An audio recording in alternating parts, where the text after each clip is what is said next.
चलिए आइए आज हम शुरू करते हैं एक नया टॉपिक। इस टॉपिक का नाम है विशेषण एवं विशेष्य, जैसा कि आप बोर्ड पे देख पा रहे होंगे। और ये बहुत ही ज़्यादा महत्वपूर्ण टॉपिक है, बिंदु है।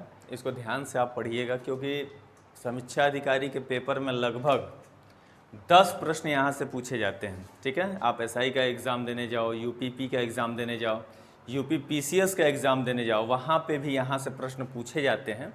इसलिए आइए हम इसको समझते हैं कि विशेषण और विशेष्य होता क्या है। ठीक है, तो बहुत ही सिंपल लैंग्वेज में सबसे पहले हम ये देखते हैं कि विशेषण किसे कहते हैं। ठीक है, विशेषण किसे कहते हैं, तो कहता है कि जो शब्द संज्ञा अथवा सर्वनाम की विशेषता बताता हो वो हमारा विशेषण कहलाता है। ठीक है, मतलब जो शब्द संज्ञा अथवा सर्वनाम की क्या बताएं, विशेषता बताएं, वही हमारा क्या कहलाएगा, विशेषण कहलाएगा। बहुत ही सिंपल है, घबराइएगा थोड़ा सा भी नहीं। अभी मैं कुछ उदाहरण लूँगा, आपको स्पष्ट हो जाएगा कि उसमें कौन विशेष्य है और कौन विशेषण है। ठीक है, तो अब देखते हैं कि विशेष्य क्या होता है। तो सिंपल सा डेफिनेशन है इसका, कहता है कि विशेषण द्वारा जिसकी विशेषता बताई जाती है। मतलब आप इतना याद रखो कि जिसकी विशेषता बताई जाएगी, जिस किसी की भी विशेषता बताई जाएगी, वही हमारा क्या कहलाएगा, विशेष्य कहलाएगा। क्या कहलाएगा, विशेष्य कहलाएगा। ठीक है, तो आप ये शब्द जरूर याद रखिएगा, जिसकी विशेषता बताई जाए, जिसकी विशेषता बताई जाए, विशेषता बताई जाए, तो जिसकी भी विशेषता बताई जाएगी वो हमारा विशेष्य कहलाएगा। ठीक है, जैसे हम एक उदाहरण लेते हैं, एक बहुत ही अच्छा सा उदाहरण है, वह श्रेष्ठ उपासक है। एक एग्जाम्पल हम लेते हैं, बहुत ही अच्छा उदाहरण है कि वह एक श्रेष्ठ उपासक है, वह एक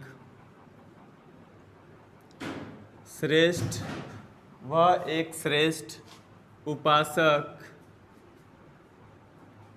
है। ठीक है, ये आपका वाक्य आपके सामने है और इस तरह से आपके एग्ज़ाम में पूछे जाते हैं। और ये जो आपका ये जो वाक्य दिखाई दे रहा है, ये 2010 में समीक्षा अधिकारी के पेपर में पूछा गया था। और इसमें पूछा गया था कि बताइए इस वाक्य में कौन सा शब्द विशेष्य है। ठीक है, तो थोड़ा सा भी चिंता नहीं कीजिएगा, बस ध्यान से देखिए।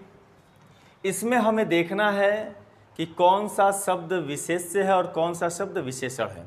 सबसे पहले इस वाक्य में आप ढूंढने का प्रयास करो विशेष्य को। ठीक है, जब विशेष्य मिल जाएगा, विशेषण भी आपको मिल जाएगा। कैसे, आप देखो, विशेष्य कह रहा है जिसकी विशेषता बताई जाए।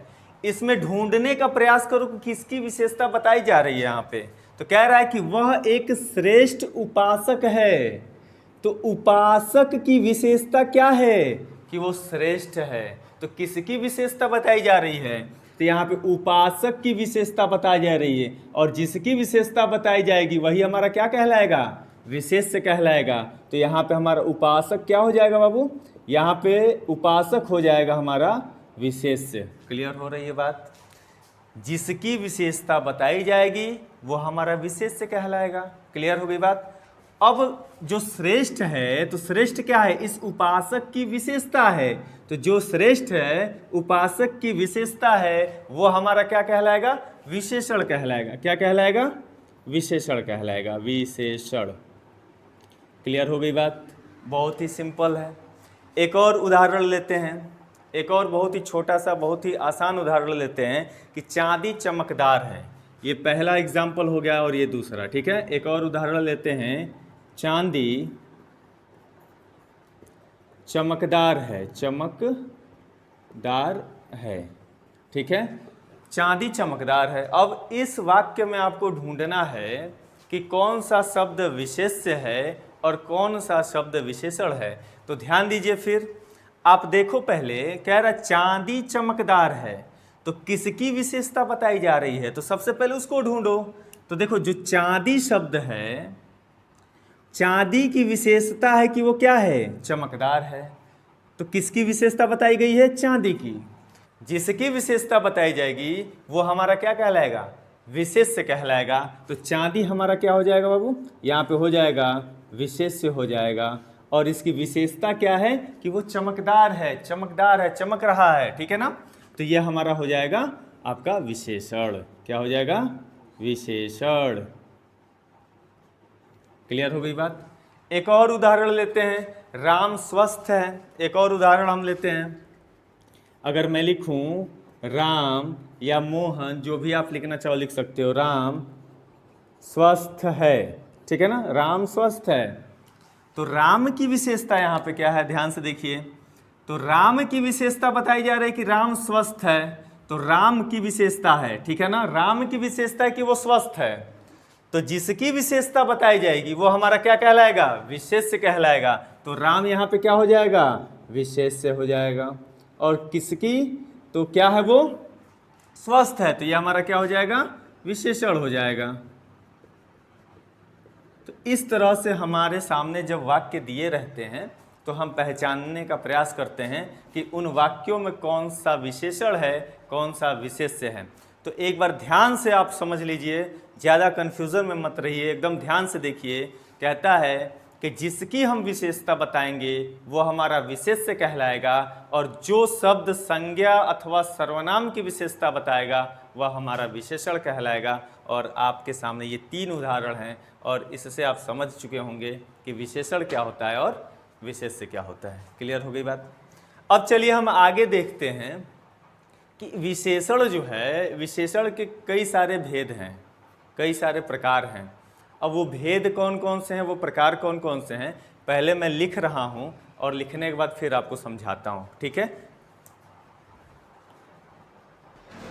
चलिए आइए देखिए, यहाँ पे हम लोगों ने विशेषण और विशेष्य को समझ लिया थोड़ा सा। अब कहता है कि जो विशेषण होता है उसको कितने प्रकार से वर्गीकृत किया जा सकता है। तो कहा जाता है कि इसको 3 प्रकार से वर्गीकृत किया जा सकता है, ठीक है।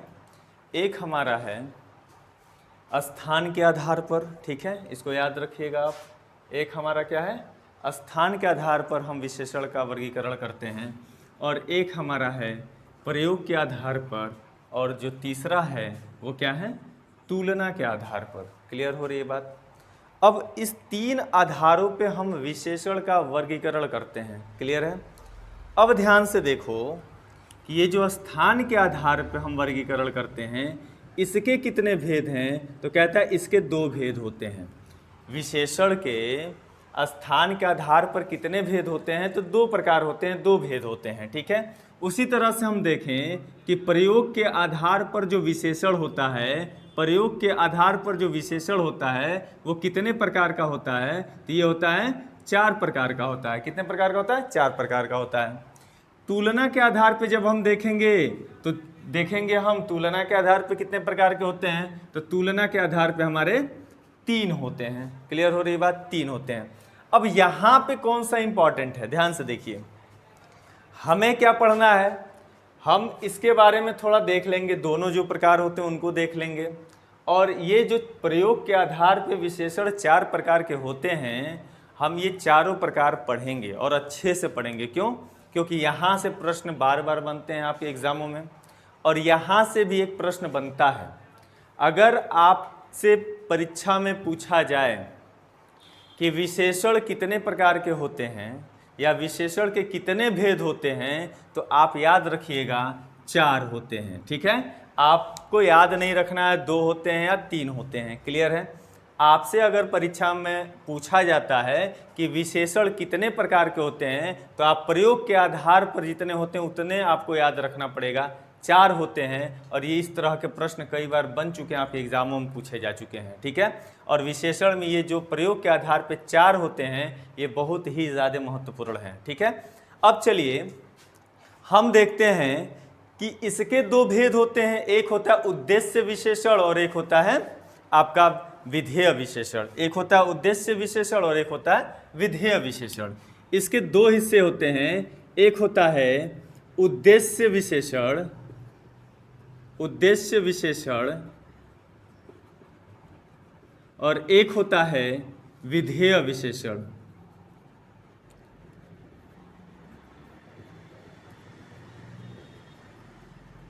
एक होता है विधेय विशेषण, ठीक है। तो ये हमारे 2 हो, ठीक है। तो तो ये हमारा विधेय विशेषण हो गया। बहुत ही सिंपल है, ध्यान से देखिएगा। कहता है उद्देश्य विशेषण क्या होता है, तो विशेष्य से पहले आने वाले जो विशेषण होते हैं वो हमारे उद्देश्य विशेषण कहलाते हैं। ठीक है, मतलब विशेष्य से पहले, किसके पहले आएंगे ये, विशेष्य से पहले आने वाले जो विशेषण होंगे, आने वाले विशेषण जो विशेषण होंगे वो हमारे क्या कहलाएंगे, उद्देश्य विशेषण कहेंगे। क्लियर है, घबराइएगा मत, अभी हम उदाहरण लेंगे, आपको अच्छे से समझ में आएगा। इसमें क्या होता है, इसमें कहता है कि जो विशेष्य के बाद आने वाला जो विशेषण होगा वहाँ हमारा विधेय विशेषण होगा। देखिए ध्यान से, कहता है विशेष्य के बाद आने वाला विशेषण क्या कहलाता है, हमारा विधेय विशेषण कहलाता है। फिर एक बार देख लो, ध्यान से देख लो। कहता है कि उद्देश्य विशेषण किसे कहते हैं, तो ध्यान से देखिए, कह रहा है विशेष्य से पहले आने वाले जो विशेषण होंगे वो हमारे उद्देश्य विशेषण कहलाएंगे, और विधेय विशेषण क्या कहलाएंगे, तो विशेष्य के जो बाद में आएगा विशेषण वही हमारा विधेय विशेषण कहलाएगा। क्लियर है। अब हम कुछ उदाहरण लेते हैं और उन उदाहरणों के माध्यम से समझने का प्रयास करते हैं। ठीक है, तो चलिए आइए देखते हैं। एग्जाम्पल आपके सामने है, कह रहा है अब हम समझेंगे उद्देश्य विशेषण के कुछ उदाहरण को समझते हैं। तो इसमें ध्यान देने वाली बात क्या है, आपको ध्यान देना है कि जो विशेषण आएगा वो विशेष्य से पहले आएगा। मतलब आप याद रखिए कि उद्देश्य विशेषण में क्या होगा, पहले विशेषण होगा, उसके बाद क्या आएगा, विशेष्य आएगा। तो पहले विशेषण होगा, उसके बाद क्या होगा, विशेष्य होगा। तो हम समझ जाएंगे कि वो हमारा उद्देश्य विशेषण है। जैसे आपके सामने एक उदाहरण है, काला घोड़ा दौड़ रहा है। ठीक है, अब हम इसमें देखते हैं कि उद्देश्य विशेषण है कि विधेय विशेषण है। तो देखो पहले क्रम देख लो, कह रहा काला घोड़ा है ना, तो घोड़े की क्या विशेषता है, घोड़े की विशेषता है कि वो काला है। और इस अभी मैंने आपको बताया कि जिसकी विशेषता बताई जाती है वो हमारा विशेष्य कहलाता है। जिसकी विशेषता बताई जाती है वो क्या कहलाता है, विशेष। तो घोड़े की विशेषता बताई जा रही है तो घोड़ा हमारा विशेष्य हो जाएगा। ठीक है, और उसकी विशेषता क्या है, तो काला है। ठीक है, तो ये हमारा विशेषण हो जाएगा। क्या हो जाएगा, विशेषण हो जाएगा। तो हम यहाँ देख पा रहे हैं कि विशेष्य से पहले क्या आ गया है, विशेषण आ गया है। हम क्लियरली देख पा रहे हैं कि यहाँ पर विशेष्य से पहले क्या आया है, विशेषण आया है। और मैंने उद्देश्य विशेषण में यही बताया कि जब विशेष्य से पहले विशेषण आए तो वहाँ पर हमारा उद्देश्य विशेषण होगा, वहाँ पे क्या होगा, उद्देश्य विशेषण होगा। क्लियर हो रही बात। चलिए एक और उदाहरण ले लेते हैं। नीचे लिखा हुआ है कि नेहा को मीठे आम पसंद है। नेहा को, यहाँ को छूट गया है, मैं लिख दे रहा हूँ, नेहा को मीठे आम पसंद है। ठीक है, नेहा को मीठे आम पसंद है। ठीक है, तो यहाँ आप देखो मीठा है क्या, आम। तो आम की विशेषता क्या है बाबू, कि वो मीठा है। आम की विशेषता क्या है, कि वो मीठा है। तो मैंने क्या कहा, जिसकी विशेषता बताई जाएगी वो हमारा क्या होगा, विशेष्य होगा। तो आम की विशेषता बताई जा रही है, तो आम की विशेषता बताई जा रही है तो क्या होगा, यहाँ पे ये विशेष्य हो जाएगा। ठीक है, जिसकी विशेषता बताई जाएगी वो विशेष्य, और उसकी विशेषता क्या है, कि वो मीठा है। तो मीठा होने का क्या मतलब है, ये विशेषण है। क्या है बाबू, ये विशेषण है। तो देखो यहाँ पे ध्यान से, विशेष्य के पहले क्या आ गया, विशेषण आ गया। और जब विशेष्य के पहले विशेषण आएगा तो क्या होगा, वहाँ पे उद्देश्य विशेषण होगा। क्लियर हो गई बात। तो यहाँ पे हम दो उदाहरणों के माध्यम से समझ लिए कि उद्देश्य विशेषण क्या होता है। अब आ जाओ, अब कहता है कि विधेय विशेषण किसे कहते हैं। तो ये विधेय विशेषण आपने देखा कि जब विशेष्य के बाद में विशेषण आए, मतलब ये है कि जब विशेष्य पहले हो और उसके बाद क्या आए, विशेषण आए। जब विशेष्य पहले हो और उसके बाद में विशेषण आए वहाँ पे हमारा विधेय विशेषण होगा। अब उदाहरण देख लो, अभी समझ में आ जाएगा।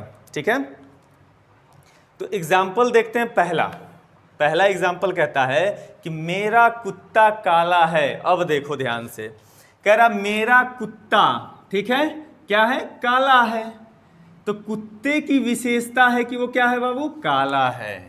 तो किसकी विशेषता बताई जा रही है, मैंने कहा ना पहले देखो किसकी विशेषता बताई जा रही है। तो यहाँ पर कुत्ते की विशेषता बताई जा रही है, और जिसकी विशेषता बताई जाएगी वो हमारा क्या कहलाएगा, विशेष्य कहलाएगा। क्या कहलाएगा, विशेष्य कहलाएगा। और इसकी विशेषता क्या बताई गई है कि वो कुत्ता काला है, तो हमारा क्या होगा, ये विशेषण होगा। क्या होगा, विशेषण होगा, विशेषण होगा। क्लियर हो गई बात। तो हम देख पा रहे हैं कि यहाँ पे विशेष्य के बाद क्या आया है, विशेषण आया है, और जहाँ पे विशेष्य के बाद विशेषण आए वहाँ पे हमारा कौन सा, विधेय विशेषण होगा। क्लियर हो रही है बात, चलिए अच्छी बात है। एक और उदाहरण, एक और एग्जाम्पल देखते हैं और समझने का प्रयास करते हैं। सॉरी, अब देखो कह रहा है कि वह बच्चा लंबा हो गया है, ठीक है। तो वह बच्चा कैसा हो गया है, लंबा हो गया है। तो बच्चे की विशेषता है क्या, लंबा होना, है ना। तो किसकी विशेषता बताई जा रही है, जिसकी विशेषता बताई जाएगी वो हमारा विशेष्य होगा। तो बच्चे की विशेषता बताई जा रही है, तो बच्चे की विशेषता बताई जाएगी, तो बच्चा क्या होगा, विशेष्य कहलाएगा। क्या कहलाएगा, विशेष्य कहलाएगा, विशेष्य।